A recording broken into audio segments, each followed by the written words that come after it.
come back and do the intro later. Great. But finish your thought. Well, I was just saying that what I love about what you wrote about this idea of drunk dramaturgy is this de-elitization of theater, and that the way that we like argue about sports and stats and, you know, the stuff that we can get really passionate about, like Harry Potter novels, or that's just me. I mean, not just me, obviously. She wouldn't have sold millions of books if it were just me, but we can make theater something that everybody gets to have an opinion about. And I love this format because it seems to like de-fancy it, which I like a lot. Yeah. So to de-fancying. Lauren Gunderson! Woo, woo. Thank you for joining us, Lauren Gunderson, on Drunk Dramaturgy. For those of you who do not know Lauren Gunderson, Lauren is twice the most produced living playwright in the American Regional Theater.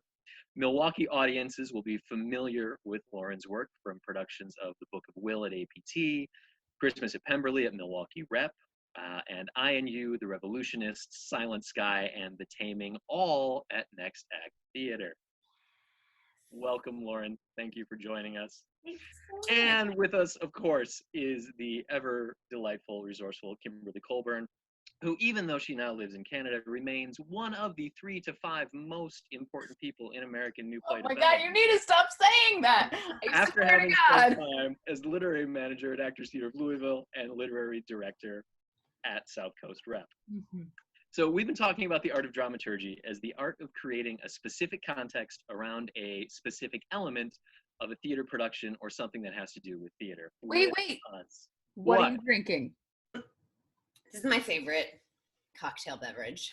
It is a Bullet Rye Manhattan with a little orange. I don't have an orange twist because we are in shelter in place and I can't get oranges. So I have orange bitters and a fabulous cherry. Luxardo cherries, please, and only. Of course. Lovely. Kimberly Colburn, what are you drinking? I'm drinking a lovely Cabernet Sauvignon in a varietally specific Riedel glass. Of course you are, because you're fancy like that. And I am just popping the top on a Lakefront Brewery Maibach German-style lager, handcrafted. Oh, 7% alcohol by volume. Yes. Delightful. All right, now that we have cheers all. So now that we've done that, Lauren Gunderson, what is the dramaturgical context you would like to share with us? Thank you so much for having this hilarious and specific venue to chat about the thing I love most, which is theater. Okay, so I had this idea flash into my mind about how good sport is great theater.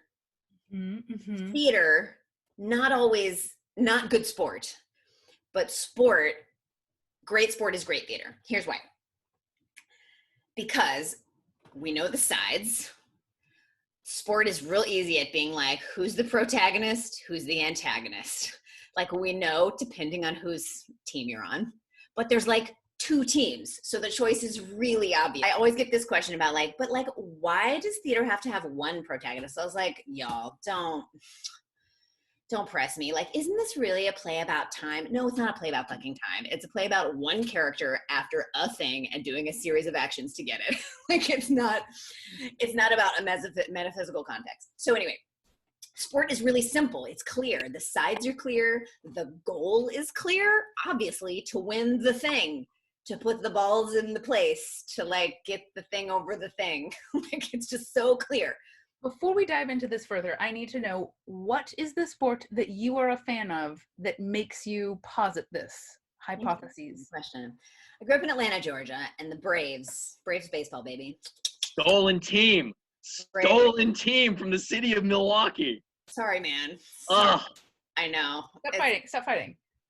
Look, I will say, so I was a tomboy when I was a kid.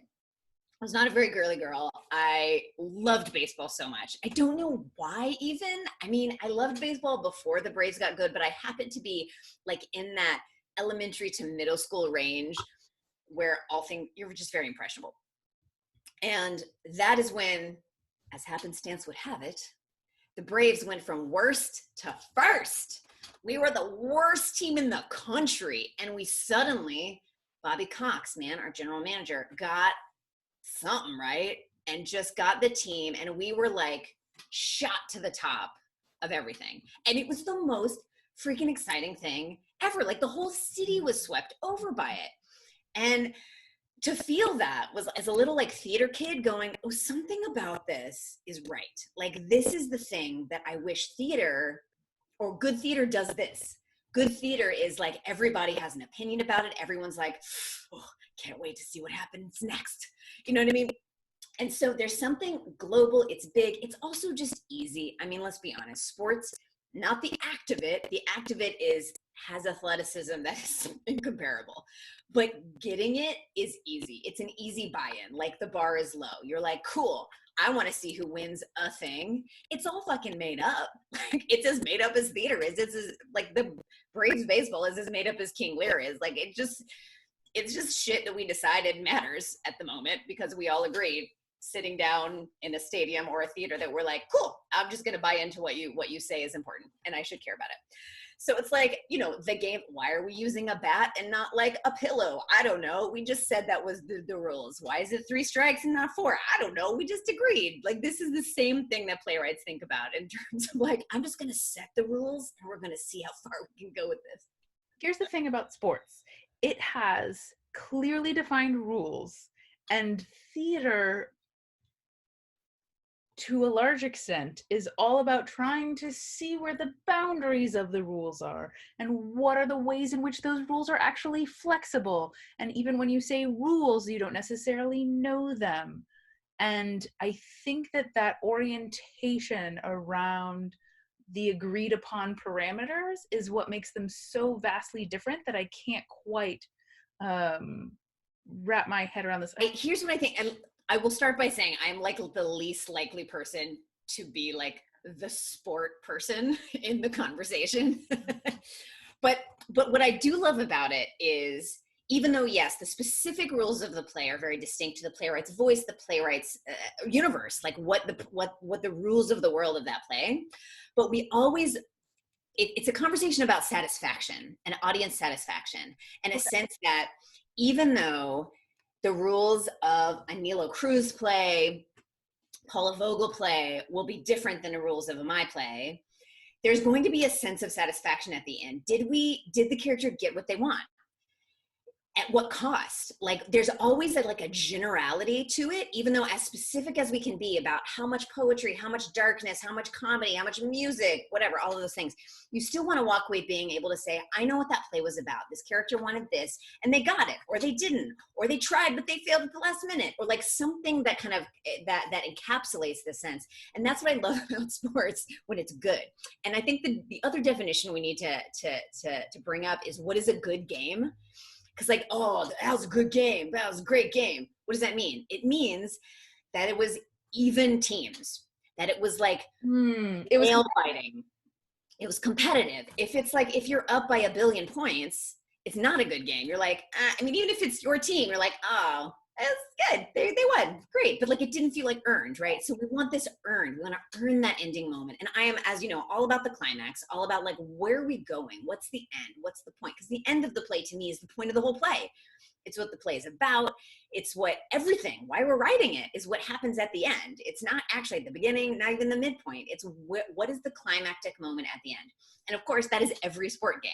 The end is, did you get more points? I mean, again, it's super simple and not complex and not necessarily emotional in the way that we think of emotional risk in theater, but it's just so freaking clear that I love that analogy because it also encourages theater to be big and like, go for it. Like really be freaking big and want what you want. And there's none of this like cool over it, like I'm gonna exit and have my moment off stage. It was like, fuck that shit. If you're sport, you don't have that shit off stage. It is on stage. There is no off stage. There's no off stage.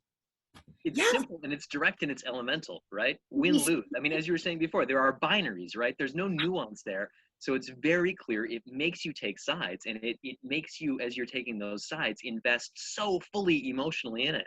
I mean, for me, as a huge sports fan, the only difference really between sports and theater is that when you're in a stadium with a bunch of diehard sports fans, everyone has internalized the given circumstances of the sporting event to a degree that it is almost at like a DNA level.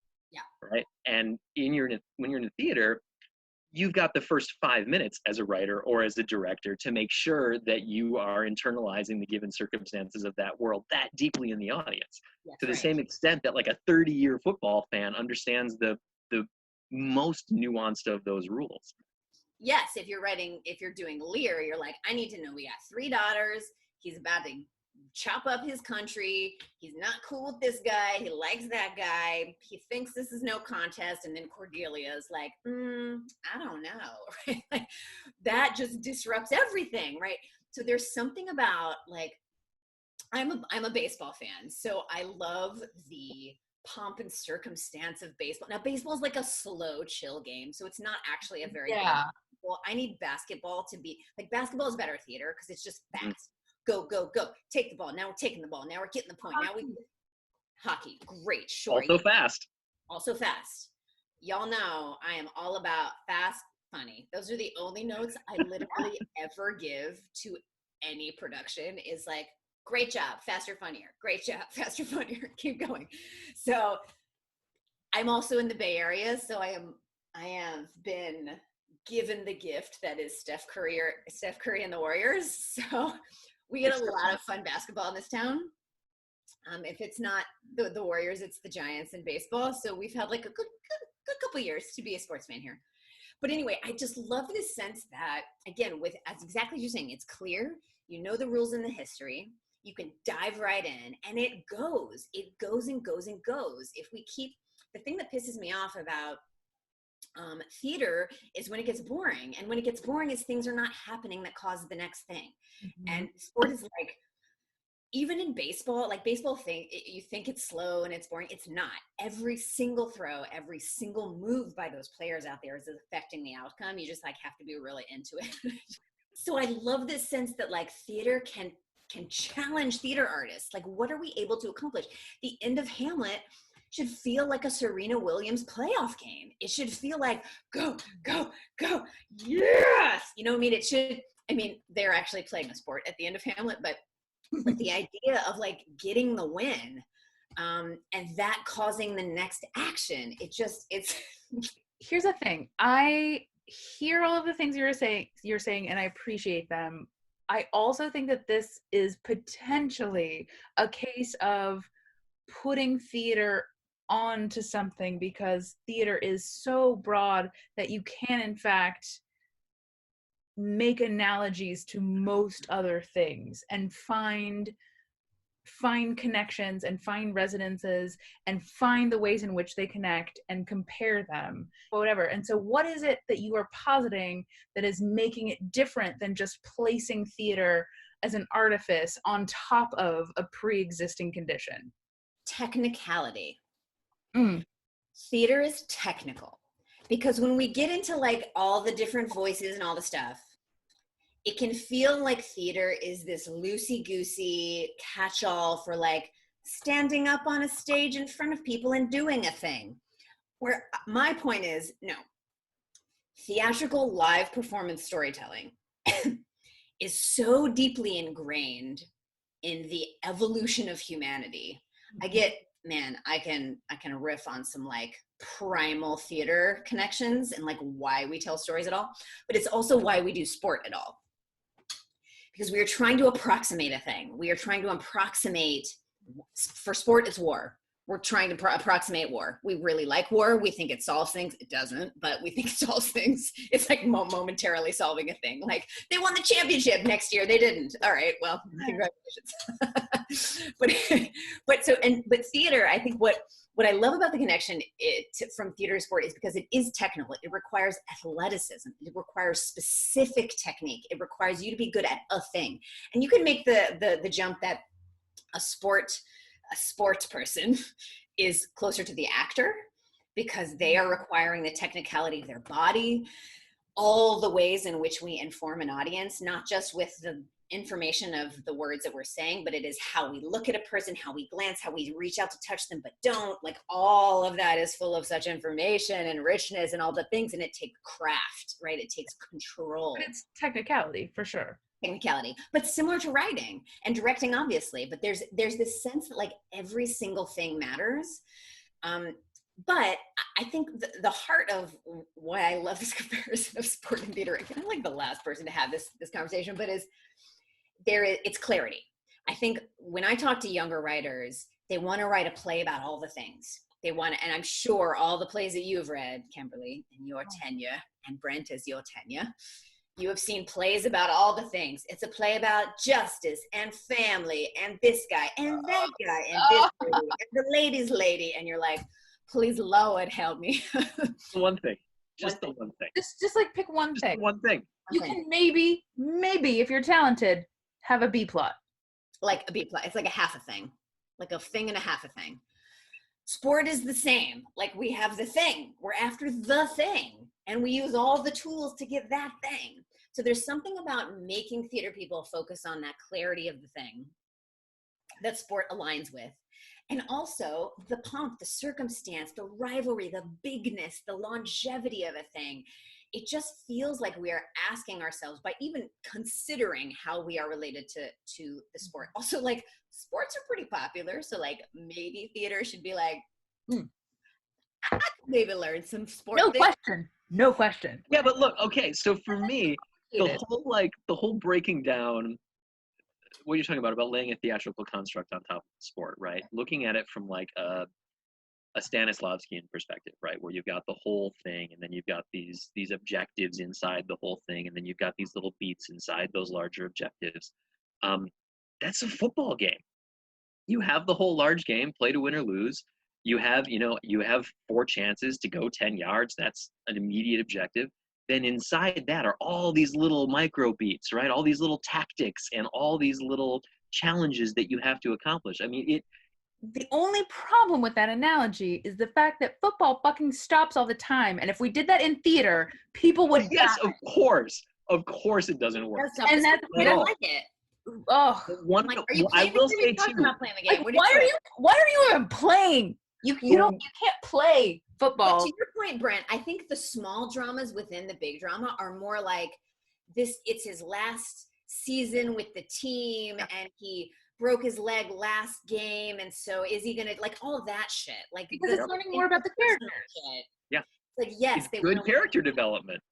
Yeah. It's exactly character. That's like 5th act stuff we're getting to now, right? Where all the stuff is already unfolded, and now you're waiting for the payoff. His mom just died, and his wife is, I don't know, like, you can just pack it in, and that's the shit we cry about. That's like when these, like, grown men are like, you know, that's what I'm loving. Now, but that's what you're talking about before, right? We suspend our disbelief both ways, right? We believe that both of these things are real and actually matter because we're invested in them because we decide to. Why is it that we invest in the sport to that realer degree than we do in theater? You know why? They're both real. They're both happening. It might be kind of shitty to say, but this is what this whole thing is about, right? We don't actually care about the poetry or the philosophy. We care about the urgency. Mm-hmm. And what's in here as opposed to what's in here. Exactly. It's the instinct, it's the need, it's the like now of it. This is why love stories are so satisfying and so frankly easier to write than other things, because it's fucking obvious. You love her. Oh, great. You had me at hello. Fine. I will buy anything that you do because you've told me that this is the one. Great. Sure. But, you know, all these, there's a lot of other subtleties. And again, this is where theater is fucking hard because we want it to do all the things. We want it to do the base low-hanging fruit things of being satisfying, fun, funny, romantic, sexy. Sell me tickets. High-level things. Yeah, exactly. There you go. But also the high-level things of like, let's talk about big ideas. Let's be metaphysical. Let's talk about big shit. But theater's like, I don't care about big shit. I mean, sports is like, I don't care about big shit. I'm like, it is the now shit. It is the like, do you get the point shit? It is the moment in the moment. And so I did this class today on my Facebook thing about, that's why I have this book nearby. Oh, best book ever written about the theater. Greatest. Ever. Oh. The greatest. I love that you brought a prop Oh, Well, this is where I did my class earlier, and I was like, oh, so good. right here. But part of what he breaks down so great is that thing. It is about, yes! Oh, I can't get up and get mine, but it's right there. It's right there. See? It's right. I can see it. Look, there it You is. want to borrow mine? Oh, it didn't Ball fan work. club, David Ball fan club. Who knows him? Can we like give him a like virtual hug? Anyway, so the point is that he makes so clear is about dominoes, right? You knock the next domino. The one domino doesn't knock the 10th domino, it knocks the next domino. And that's sport. You get this point, which allows you to get this point, which makes this foul, which makes this point possible, which makes it so it kind of reminds you like the thing causes the next thing. And yes, all of those things will cause the thing that is an hour from now. But if you think about, if you try to leap over all the small things, you won't get there, or it'll be too theoretical. Or, I mean, it's, again, this is getting metaphorical, but the point is a thing causes another thing. Sport is very easy like that. You can't jump to the 9th inning. We got to get through all the fucking innings, like all the other shit to get to the last greatest point. Who's going to win? Oh my God. Right? We can't jump to there because it doesn't mean anything. But all of those dominoes and all of those points and all of the scoring that has led to that last moment makes it matter. So there's a certain thing where if we assume theater is all of the depth without the mechanics, then we lose the ability to get to the depth because we need the mechanics to tell us what matters, to, and frankly, not to tell us, to feel, for us to feel instinctively, we know it matters. And not be told at the 5th act of like, well, here's why all of what you're about to hear matters, because as you know, we are related and I am the king and you want to be the king and blah, blah, blah. Right? Like we don't, none of that shit. Right? We're going to know already that this moment, this climactic moment of decision, character defining action, which is my new way of saying, I'm not new, but anyway, it's the way that I have most clearly told myself what that action is. You are defining who you are. Now in a play, it's more deep than that, than in a sporting event, because it's not as personal. It's more about all the things that sport is about, strength and blah, blah. So that's where the metaphor fails. But in theater, we're trying to get to that playoff last 9th inning moment where Hamlet gets to say, are you a king killer or not? Are you going to do this thing that you have been trying to punish your uncle for doing the entire fucking play, or are you not? And he, at that moment, is like, yeah, I'm a king killer. Gonna do it right now. In climax, blah, all the shit happens. Oh my God, all the things. Right? So there's something about it that I think it funnels the action into a moment. And that is good writing. Because if it's too spread out, if the climax is too spread out and like this is solved and that's solved and this person and that person and this person comes in, I forgot about that person. Like, oh my God, what was this play about? No. Whereas a sport goes, it's about this. I told you it's about winning the fucking trophy. Told you at the beginning. That's what we're all here for. We all know what we're here for. Very Brechtian. I think on that note, we should